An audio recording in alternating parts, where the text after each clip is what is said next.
to Major Tom. You've really made the grade, and the papers want to know whose shirts you wear.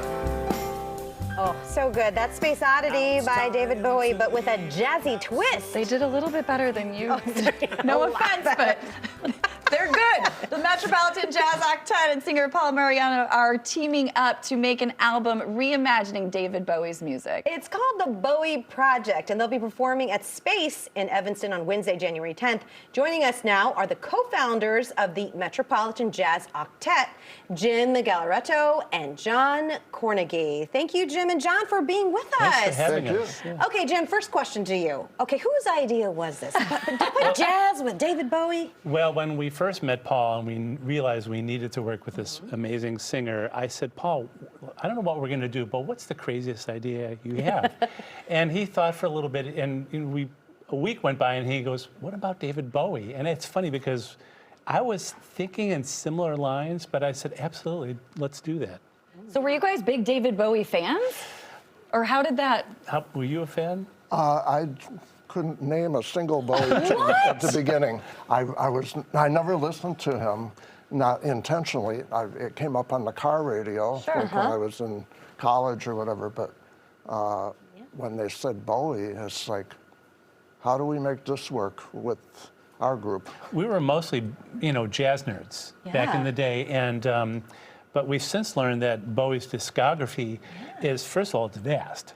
And there was always this hint of jazz. Bowie was a saxophonist, too. He played baritone and alto sax. And the kind of crowning thing that made jazz like a perfect marriage is Bowie's last album, Black Star, with Donny McCaslin on saxophone. It was really heavily jazz influenced and an amazing recording. And so we found ways of crafting the arrangements to sort of honor Bowie and also be jazz inclusive. Right. So. Well, here's the thing. There's the positive about doing somebody that's so well known as David Bowie and that people are going to know his songs. Right. But then there's the other flip side of that. People are going to have ideas about how those songs should sound. Yeah. I mean, what's the reception been so far? Were you worried about that at all? Yes, that was deep concerns about definitely honoring Bowie. And when John and I are the lead arrangers for the group, we had to really be careful about what we did and how we did it. But the ultimate thing was to honor our singer's voice, but also honor Bowie's music. And there was a lot of connections with jazz. I think John found some interesting ways of approaching it.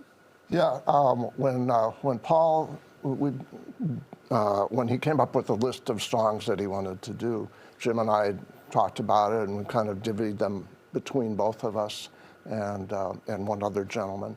And so as we got into it, I talked to Paul quite a bit.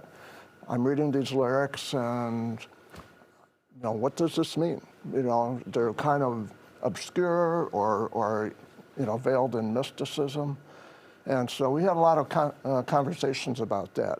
And his take on those helped me to figure out, orchestrationally and the colors and what direction we went. So. And in the history of your octet, has this ever happened before where you took on a musician like this? No, this is the first. The previous recording we did was a Billie Holiday tribute record that we did with a local amazing singer, Dee Alexander.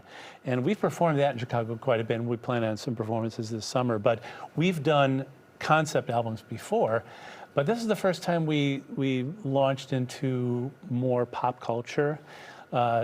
So this was the first time for us. I feel like if you're new to jazz, maybe this is a great thing to go to because it'll introduce you to jazz in a new way. Yeah, and I think Bowie fans, are attracted to it as well. I think they're very excited about the music.